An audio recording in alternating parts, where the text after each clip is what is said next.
மல்லி மே 9 ஒரு ப்ரோமோ வந்திருக்கு. என்னன்னு பார்க்கலாம் வாங்க. அவரை போலீஸ் கூட்டிகிட்டு போயிடுறாங்க விஜயை. அப்போ பின்னாடியே ஓடுறாங்க மல்லி அழுதுகிட்டே. அப்புறம் வந்துட்டு அவரை எப்படியாவது காப்பாற்றுங்கன்னு சொல்கிறாங்க ராஜேஸ்வரி கிட்ட. ராஜேஸ்வரி யாருக்கோ ஃபோன் பண்ணுறாங்க. ஃபோன் பண்ணவுடனே ஒரு வக்கீல் வராரு. அந்த வக்கீலை கூட்டிகிட்டு போலீஸ் ஸ்டேஷனுக்கு போகிறாங்க எல்லோரும். ரஞ்சிதா, மல்லி எல்லாருமே போகிறாங்க. ராஜேஸ்வரி போய் அங்கே இன்ஸ்பெக்டர்கிட்ட பேசுகிறாங்க. ராஜேஸ்வரி வக்கீலும் வராரு. வக்கீலை வச்சு பேசுகிறாங்க. பேசினா அவங்க வந்து இப்போ விட முடியாது, பெயிலில் விட சொல்லி கேட்குறாங்க. அதெல்லாம் விட முடியாது அப்படின்றாங்க. இன்வெஸ்டர்ஸ் வந்து சொன்னால் தான் நாங்கள் விடுவோம், இல்லைனா விட மாட்டோம் அப்படின்னு சொல்கிறாங்க. மல்லியை வந்து வெளியே நிற்க சொல்லிடுறாங்க. மல்லியும் வெண்பாவையும். அவங்க 2 பேரும் உள்ளே வரக்கூடாது அப்படின்னுறாங்க ராஜேஸ்வரியும் ரஞ்சிதா மட்டும் உள்ளே போகிறாங்க. வக்கீலை கூட்டிகிட்டு போயிட்டு பேசிவிட்டு விஜய்கிட்டையும் பேசுகிறாங்க. நீ கவலைப்படாத, நான் பார்த்துக்குறேன், எப்படியாவது உன்னை வெளியே எடுத்துன்னு வந்துடுறேன், நான் இருக்கேன், அக்கா இருக்கேன் உனக்கு, அப்படி இப்படின்னு பேசுகிறாங்க. அப்புறம் மல்லி வரலையே ஏன்னு இவர் யோசிச்சிட்ருக்காரு விஜய். ஏன் மல்லி வரவே இல்லை, வந்து என்னை பார்க்கவே இல்லை, ஈகோவா என்ன, அவளுக்கு ஏதாவது கோவமா என் மேலே அப்படின்னு சொல்லிட்டு அவர் யோசிச்சுட்டே இருக்கார். ஆனால் இவங்க வேணான்னு சொன்னது அவருக்கு தெரியாது. ராஜேஸ்வரி தான் மல்லியை உள்ளே வர வேணான்றாங்க. அதனால் அவங்க வரல. அவங்களுக்கும் உள்ளே வந்து பார்க்கணுன்னு ஆசையாக தான் இருக்குது மல்லிக்கு. ஆனாலும் அவங்க வெளியே நிற்கிறாங்க ராஜேஸ்வரியால்.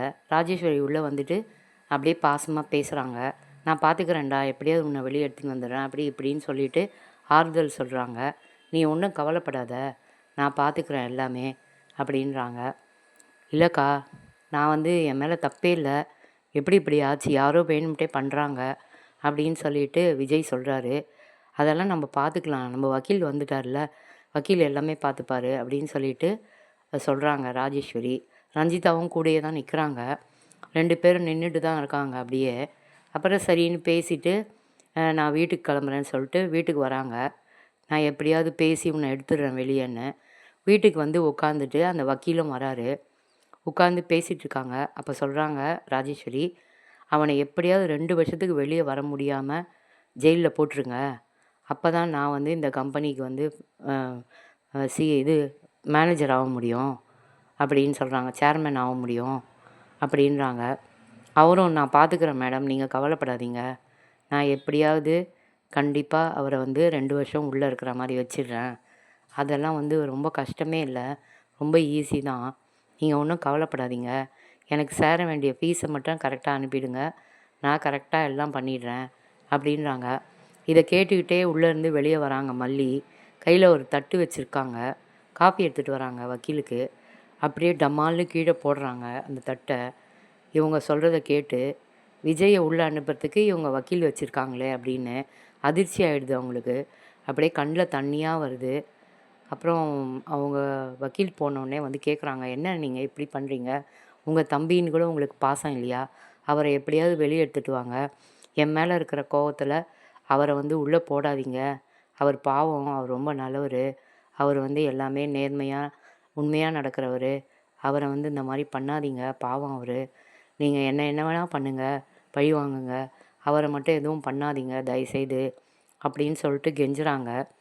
அதுக்கு அவங்க சொல்கிறாங்க, அதெல்லாம் முடியாது, அவன் உள்ளே இருந்தால் தான் நான் கம்பெனியை வந்து பார்த்துக்க முடியும், எனக்கு என் பேரில் கம்பெனி வரும், அதனால் கண்டிப்பாக எனக்கு தான் இதெல்லாம் வரணும், எங்கள் அப்பா வந்து அவனுக்கே எல்லாத்தையும் கொடுத்து ஏமாற்றிட்டார் என்ன, இப்போ அதனால தான் நான் அவங்ககிட்டேருந்து எல்லாத்தையும் நான் பிடுங்குறேன், நானும் எங்கள் அப்பாவுக்கு பொண்ணு தானே, எனக்கு எதுவுமே கொடுக்காம எல்லாத்தையும் விஜய்க்கே கொடுத்துட்டாரு, அதனால தான் நான் இந்த மாதிரி பண்ணுறேன், எனக்கு சேர வேண்டியது நான் எடுத்துக்கிறேன், உனக்கு என்ன வந்தது, உனக்கு இதில் சம்மந்தமே இல்லை, நீ எதுவுமே பேசக்கூடாது, நீ வாயை மூடின்னு போ அப்படின்னு சொல்கிறாங்க ராஜி. மல்லி வந்து ரொம்ப கெஞ்சுறாங்க, அந்த மாதிரிலாம் பண்ணாதீங்க, அவரை வெளியே எடுங்க, பாவம் வெண்பா வேற அழுவுறா, அவளை பற்றியாவது நீங்கள் நினச்சி பார்த்தீங்களா அப்படின்னு. நான் எதுக்கு அவங்கள பற்றிலாம் நினைக்கணும், எங்கள் அப்பா என்னை பற்றி நினச்சாரா, நான் நினைக்க மாட்டேன், எல்லாத்தையும் அவனுக்கு தானே கொடுத்தாரு, இப்போ நான் எல்லாத்தையும் அவங்ககிட்டருந்து பிடுங்கிட்டு அவனை ஜெயிலுக்கு அனுப்பிட்டேன், இனிமேல் எல்லாமே என்னோடய சாம்ராஜ்யம்தான், எல்லாமே ராஜி கன்ஸ்ட்ரக்ஷன்ஸ், ராஜி எல்லாமே என்னோடய பேரில் தான் இருக்க போகுது, அதனால் நான் தான் இனிமேல் எல்லாத்துக்கும் அதிபதி அப்படின்னு சொல்லிட்டு ஒரே சந்தோஷப்படுறாங்க இப்படி தான் போயிட்டுருக்கு. பிடிச்சா சப்ஸ்கிரைப் பண்ணுங்கள்.